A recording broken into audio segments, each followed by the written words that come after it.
घेऊन मोकळे होतात, तर ते पुढे नावारूपाला कसे येतात?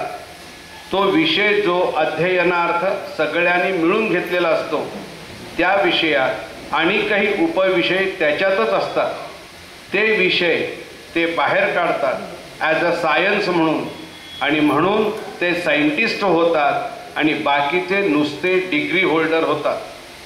तसे गुरुकृपेने तुम्हाला नुसते साईबाबांचा भक्त करायचे नाही आहे. मग काय करायचे आहे? तर तुम्ही जे भक्त झालात तुमच्या माध्यमातून भक्ती ही स्त्रवली पाहिजे. आता भक्ती स्त्रवणे म्हणजे काय? आता मी आरती म्हणतो आणि तुम्ही 2-4 जण आरती म्हणता, तुम्हाला फरक जाणवतो. आता ओळीने 4-5 दिवस आपण आरती म्हणतो आहोत, पदे तीच, तुम्ही नेहमी म्हणता ऐकता तीच आहे, परंतु पदातले जे शब्द आहेत त्यातून म्हणत असताना काय स्त्रवत असते? तर भक्ती रस. ऐकताना तिच्या अंगावर लोणचे खडे होतात, म्हणजे ती भक्ती स्त्रवत तुमच्यापर्यंत पोहोचली, कानातून धारण झाली, जे अंगावर येतात ना, काय म्हणतो आपण, काटे किंवा रोमांच, हां, तशी स्त्रवली पाहिजे. तर जे भक्तीचे परिपूर्णत्व माझ्या म्हणजे वंदनीय दादांच्या ठिकाणी साकार झाले आहे तो भक्ती रस आहे, जो पुढे रस तन्मात्र आपल्याला उदित करावयाचे आहे. ह्या 2 म्हणजे शब्द आणि स्पर्श ब्रह्मातून त्याची पूर्वतयारी आहे ही रस. आणि तो तुम्ही सर्वांनी आता आकंठ सेवन केलात का नाही? ही क्रिया जी आहे ही भक्तालाच साध्य असते.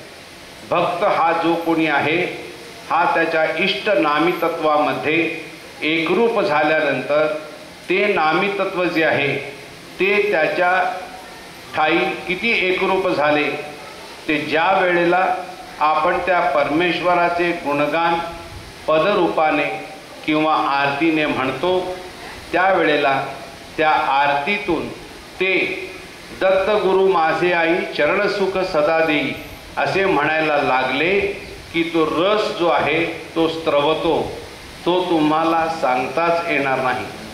रस मात्र, पण प्रत्यक्ष त्याची जाणीव होते व प्रत्यक्ष त्याचा अनुभव तुम्ही घेतलात का नाही?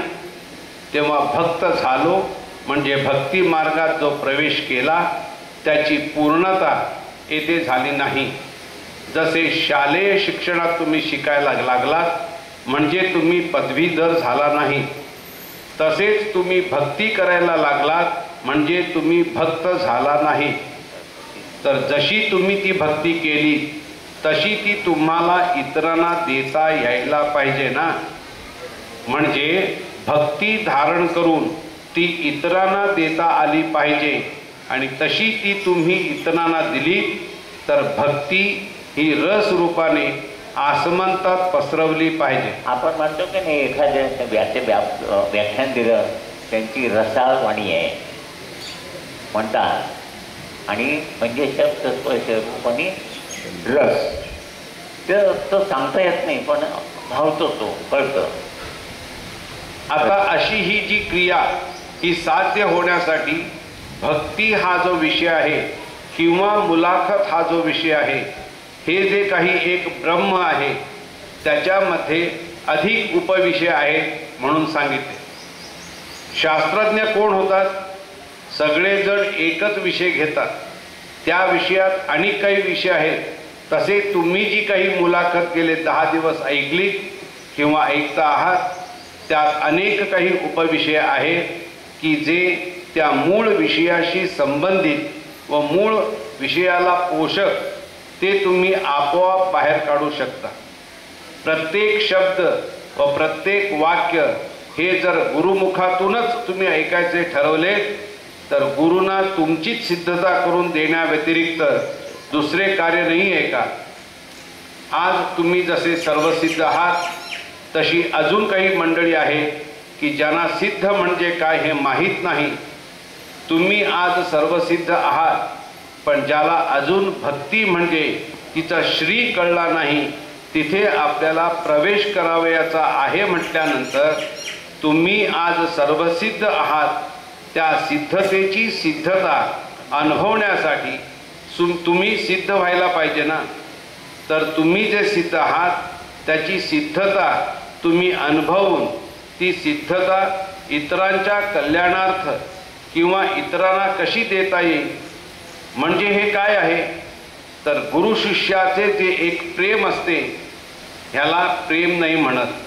काय म्हणतात, आपण प्रेम म्हणतो. आज प्रेम करतो आणि उद्या नाक मुरडतो, त्याला प्रेम नाही म्हणत. हे आपण पदोपदी पाहतो ना. मग गुरु आणि शिष्य, देव आणि भक्त ह्यांचे हे जे काही अलोट नाते आहे, ह्या नात्याला काय अचूक शब्द सांगता येईल, तो शब्द म्हणजे अमृतानुभव. आणि ही अवस्था जी आहे अमृतानुभवाची, ती वेदांनाही वर्णन करता आली नाही, शब्दाने वर्णन करता येत नाही. म्हणून वेदात जे काही शब्द आहेत त्यांचे अध्ययन करण्यासाठी किंवा त्याचे अर्थ समजण्यासाठी बाजूला सगळे शब्दकोश ठेवावे लागतील. तरी सुद्धा त्याला योग्य असा अर्थ समजत नाही. तर हे जे गुरु शिष्याचे एकरूपत्व होऊन त्याच्यातून जो सुगंध परिमल असा रस आसमंतात दरवळतो आणि सगळी ही निर्जीव झालेली मानवी जीवन जेव्हा सजीव होऊन साकार तत्वाचा आविष्कार करण्यासाठी आकार रूप होतात, हा अमृतानुभव वेद सुद्धा सांगता सांगता थकले. म्हणून पंतांनी काय सांगितले, वेदशास्त्रांची भीड धरूनी संशय राणी फिरू नको.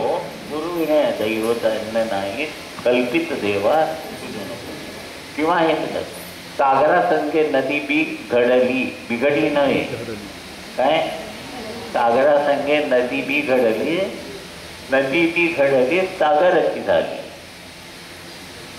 सद्गुरु संगे शिष्य बी घडला, शिष्य बी घडला सद्गुरूची झाला. समजलं ना.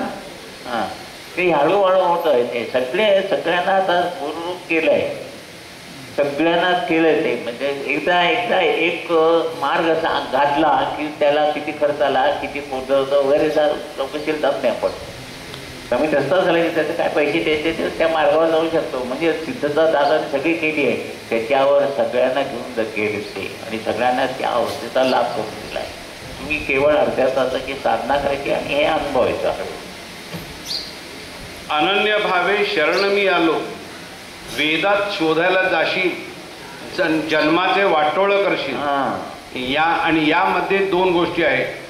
पैशाने आमचे वाटोळ झाले तर आमच्यामध्ये कर्तृत्व आहे म्हणून आपण पुन्हा मिळवू शकू. पण जीवनाचे वाटोळे झाले तर पुन्हा जन्म ज्या वेळेला घ्याल तेव्हाच ते वाटोळ जे ते सरळ करता येईल.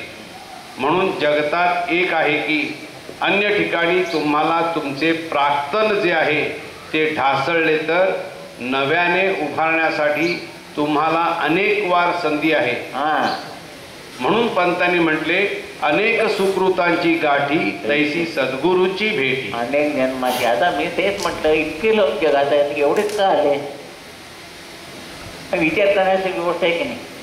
म्हणजे तुमच्या जन्मात ह्या जन्माची गुरुभेट आहे जी तुम्ही जपली पाहिजे. आता यार इकडं it's only once rare chance in a life. आयुष्यात एकदाच गुरु भेट. जाणीव झाली तर तू सर्व काही आहेस, जाणीव झाली नाही तू काही नाहीस. एकदाच गाठ, पुन्हा नाही. बाकीच्या ठिकाणी अनेक वार तुम्ही वर जा, खाली या, वर जा, नंतर मिळतील. पण गुरु हे एकदाच. नाहीतर पंतांना हे म्हणण्याचे कारण काही कारणच नव्हते. तर ते पद आता आपण ऐकणार आहोत. गुरु कृपेविन मुक्ती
सुकृतांची गाठी तैसी सद्गुरूंची भेटी दर्शने भवरोगहती बोलती चारी सारी रे बोलती चारी सारी रे गुरुकृपे विन मुक्ती साध्य नाही रे गुरुकृपे विन मुक्ती साध्य नाही रे ज्ञान योग एक रूप सगुण निर्गुण विश्वरूप ज्ञान योग एक रूप सगुण निर्गुण विश्वरूप पाहुनी दत्त सुख रूप बाळपदी राही रे साई पदी राही रे गुरुकृपे विन मुक्ती साध्य नाही रे गुरुकृपे विन मुक्ती साध्य नाही रे अनेक सुकृतांची गाठी तैसी सद्गुरूंची भेटी अनेक सुकृतांची गाठी तैसी सद्गुरूंची भेटी दर्शने भवरोगहती बोलती चारी साई रे बोलती चारी साई रे गुरुकृपे विन मुक्ती साध्य नाही रे गुरुकृपे विन मुक्ती साध्य नाही रे शरण जाता सद्गुरु पायी हे वाक्य किती अचूक आहे पा काय प्रत्यंतर आहे. हा प्यारा अतिशय महत्वाचा आहे. नीट ऐका परत वाचतो. शरण जाता सद्गुरु पायी हे वाक्य किती अचूक आहे पा.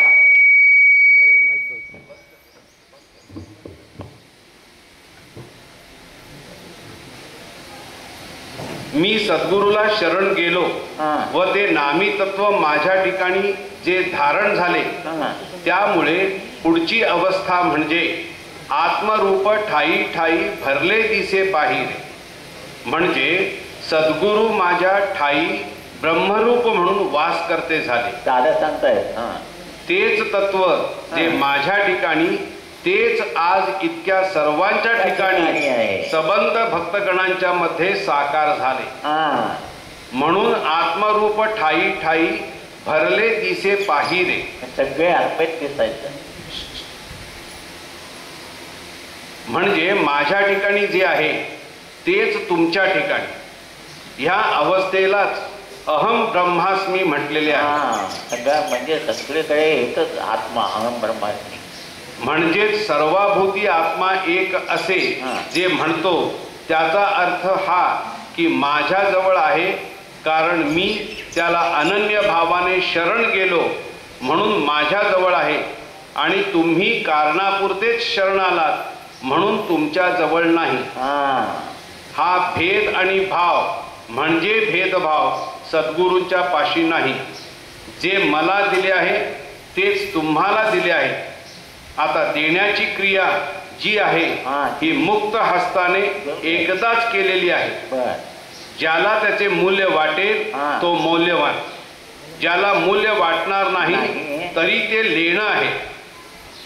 ज्या क्षणापर्यंत तुला तुझा इष्ट विकास होऊन त्या लेण्याचे मूल्य तुला कळत नाही तोपर्यंत ते शांत बसे. असे कुठले तत्व आहे जगात.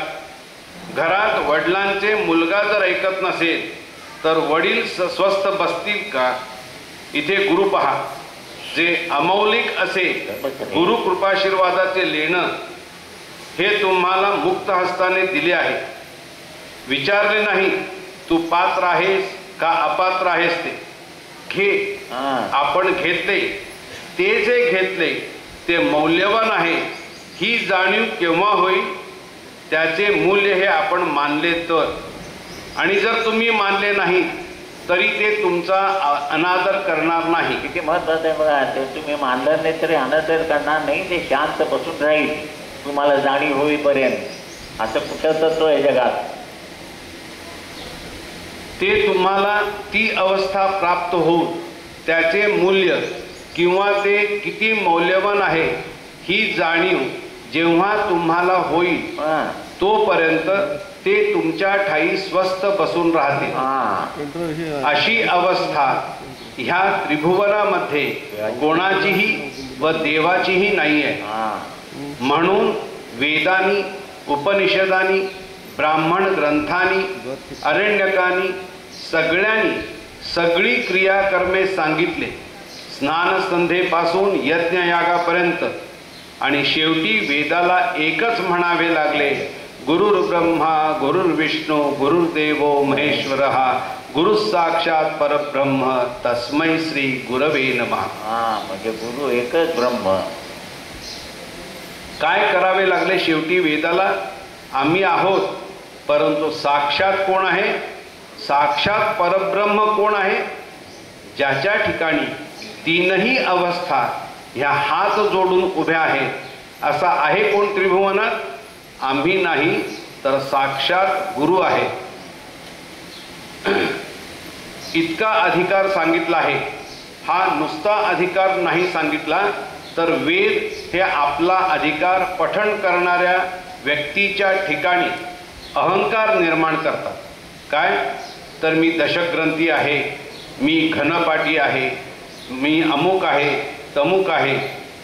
आणि गुरु जे तीन शब्द आपण म्हणतो, गुरुर्ब्रह्मा गुरुर्विष्णू गुरुर्देवो महेश्वरः गुरु साक्षात परब्रह्म तस्मै श्री गुरवे नमः.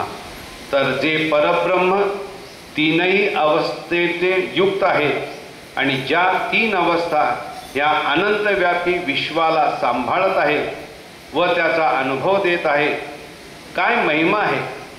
तर तीनही अवस्था म्हणजे विश्वाची व्याप्ती तीनही अवस्थेमध्ये आहे. अशा एवढ्या विश्वाच्या व्याप्तीचा अनुभव केवळ एक तुम्ही त्या माध्यमाला गुरु म्हणून मानले, ते विश्वाचा आनंद आहे. महिमा किती मोठा झाला. अशा ह्या शब्द ब्रह्मात काय करायचे? तर ह्या तीन अवस्थांची तुम्हाला ओळख करून दिली. तीन अवस्था म्हणजे तीन साधना, एक आरती साधना, एक दोन ओंकार साधना आणि तीन मुलाखत साधना. प्रत्येक अवस्थेमध्ये आनंद आहे. म्हणजे आरतीत एक आनंद वेगळा आहे, ओंकार साधनेत एक आनंद वेगळा आहे व मुलाखतीत एक आनंद वेगळा आहे. या तीनही आनंदांना जर गुरुकृपाशीर्वादाने आपण एकत्र करते झालो, तर आपल्या अनुभवाला कोणत्या आनंदाचा अनुभव येईल? एक पदाचा आनंदी आनंद. आनंदी आनंद. बाईक आनंदी आनंद. दत्त ब्रह्मानंद करिवृत्तिदुंड दत्त चरणी करिवृत्तिदुंड दत्त चरणी आनंदी आनंद. दत्त ब्रह्मानंद आनंदी आनंद. दत्त ब्रह्मानंद हरिवृत्तिदुंड दत्त चरणी करिवृत्तिदुंड दत्त चरणी आनंदी आनंद. दत्त ब्रह्मानंद आनंदी आनंद. आनंदात चंद तोरी भवबंद. आनंदात चंद तोरी भवबंद. अद्भुत आनंद दत्त भजनी.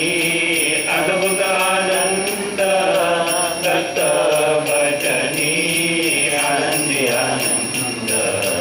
दत्त ब्रह्मानंद आनंदी आनंद. दत्त ब्रह्मानंद करिवृत्तिदुंड दत्त चरणी करिवृत्तिदुंड दत्त चरणी आनंदी आनंद. दत्त ब्रह्मानंद आनंदी आनंद. नेने वेद ब्रह्म नेने मृत्यु माया. नेने वेद ब्रह्म नेने मृत्यु माया. मुखी दत्त नाम संजीवनी. मुखी दत्त नाम संजीवनी आनंदी आनंद. दत्त ब्रह्मानंद आनंदी आनंद. दत्त ब्रह्मानंद करिवृत्तिदुंड दत्त चरणी करिवृत्तिदुंड दत्त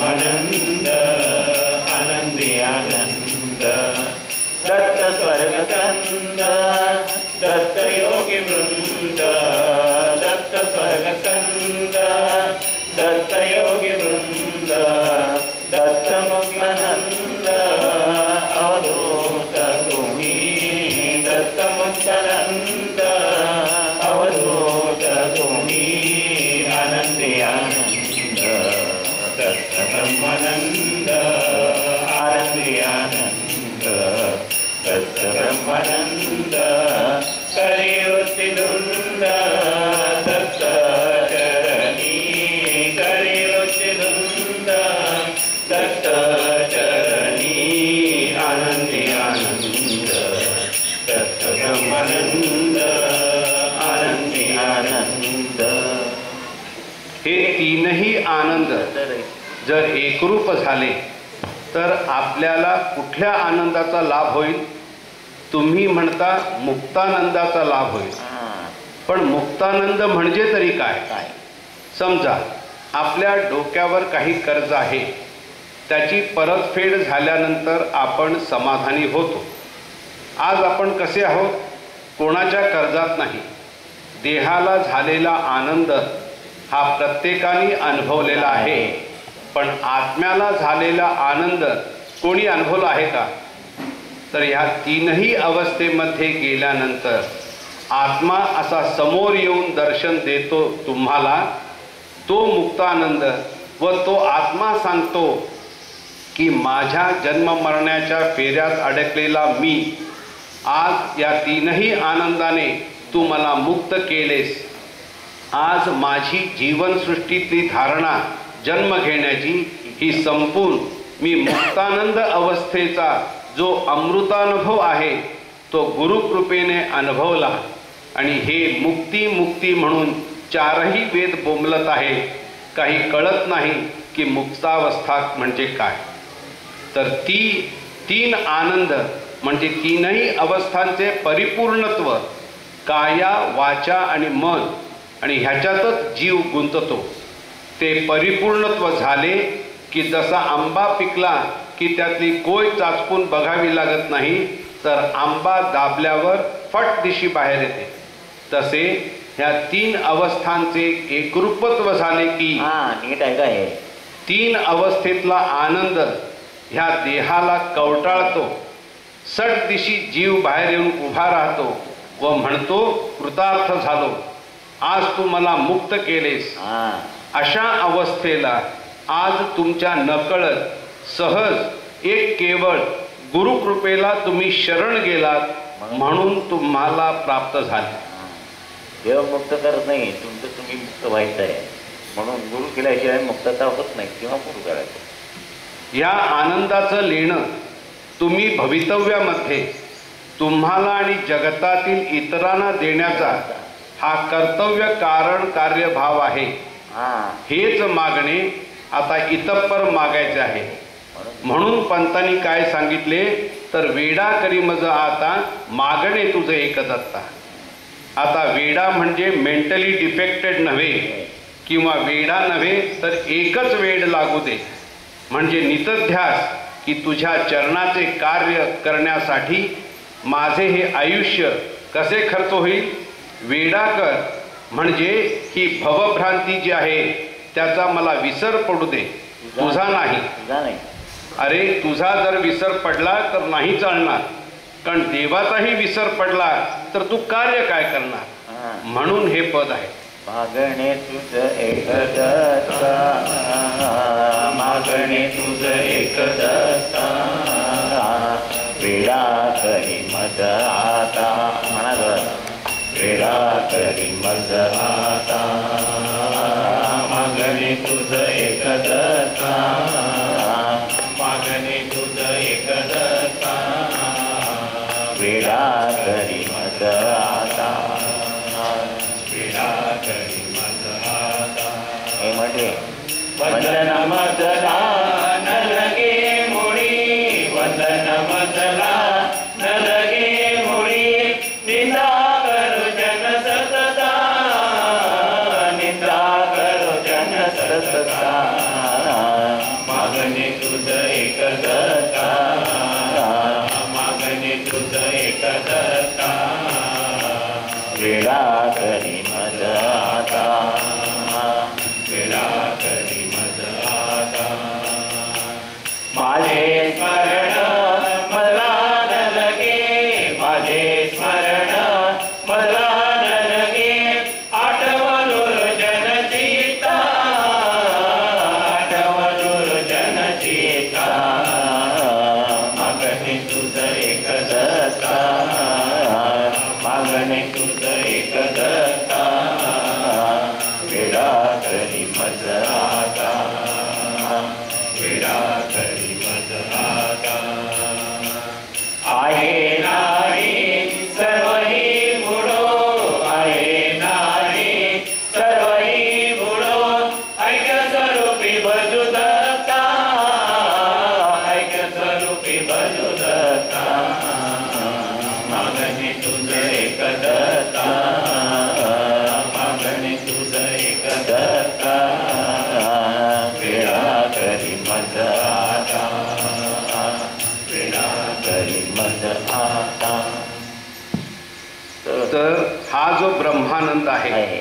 शब्द ब्रह्म आहे, हे 15 मिनिटे चिंता, त्याचा उपयोग करून घ्या. हे तुमच्या कल्याणासाठीच आहे. कोणीतरी शास्त्रज्ञांनी केलेले आहे. 15 मिनिटे टेप ऐकायचा, बंद करून पुन्हा लावून ऐका. ज्यांच्याकडे टेप इत्यादी नसेल त्यांनी सुद्धा अभ्यास करावा. हा. कारण विषय तुमच्या श्रवणामध्ये किंवा ऐकण्यात आलेला आहे. डोळ्यासमोर अनेक वेळेला आपण अनेक विषय आणतो का नाही? हाही विषय आणा, कारण ह्या विषयात चैतन्य आहे, बाकी विषयात चैतन्य नाही. आता तुमचे चैतन्य जागे झाले की ते चैतन्य तुमच्यासमोर उभे ठाकले. तर अशी ही आज 10 दिवसांपर्यंत आपण ज्या विषयाची ओळख करून घेतली आणि जो विषय आचरणात आणला, विचारात आणला आणि त्याची अनुभूती पण आपण सर्वांनी घेतली व त्या अवस्थेपरत्वे तुमचा इष्ट विकास कसा झाला हे सर्व दाखवले. आता ह्या पुढच्या अवस्थेची कार्ये जी त्या संबंधीच्या त्या आकृत्या आहेत त्या फक्त तुम्ही आता पहा. वेळ थोडा आहे त्यामुळे हा विषय हाताळता आला नाही तरी हरकत नाही. पुन्हा बाबांची लवकरात लवकर आज्ञा व्हावी अशी तुम्ही प्रार्थना करावयाची आणि मी तुमच्या प्रार्थनेला प्रतिसाद द्यावयाचा. पुन्हा लवकर भेटू. त्यामुळे ह्याच्या पुढचा विषय घेतेवेळी ह्या देहाला आता इतकी अवस्था प्राप्त झाल्यानंतर पुढे ही देहाची कार्यान्वित अवस्था आहे ती 4 शब्दात सांगून मला बाजूला जाता येणार नाही. आता ही अवस्था जशी अगदी स्पष्ट तुमच्या काया वाचा मनाच्या ठिकाणी परिपूर्ण केली तसे पुढच्या संमेलनामध्ये हा विषय. आज दिवसापर्यंत तुम्ही सर्व भक्तगणांनी ह्या गुरुतत्वाचा, आनंदाचा, विषयाचा जो काही अनुभवला आणि ती अनुभवाची बाजू अनुभवण्याचे सामर्थ्य गुरुकृपेने मला मिळाले. भवितव्यात अशीच सेवा माझ्या हातून तुम्हा भक्तांची घडावी अशी परमपूज्य बाबांचे चरणी प्रार्थना. आता जाताना परत वर येऊन नमस्कार करण्याऐवजी दादा सांगतायत आहे इथेच तुम्ही नमस्कार करून निरोप घ्या. आता माझ्याच्याने याच्या पुढे काही विषय बोलवला जायचा नाही. शांततेने बसा, दर्शन घ्या, जेवून विश्रांती घेऊन आपापल्या प्रवासाला निघा. आणि काही दुःख करण्याचे कारण नाही. तुम्ही येताना हसत आलात, जाताना तुम्ही असे रडत जाता कामा नाही.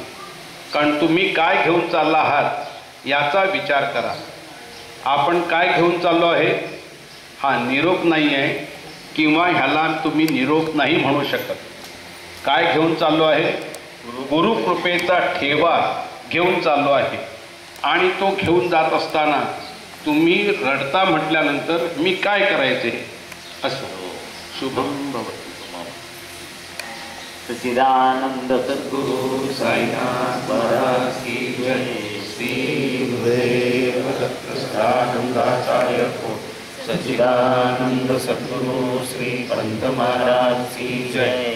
श्री गुरुदेव दत्त श्री सद्गुरुनाथ दादा महाराज की जय. श्री गुरुदेव दत्त. आता निलेश कोरडे यांना शशिकाका बोलत आहेत, 1 मिनिट त्यांनी यावं.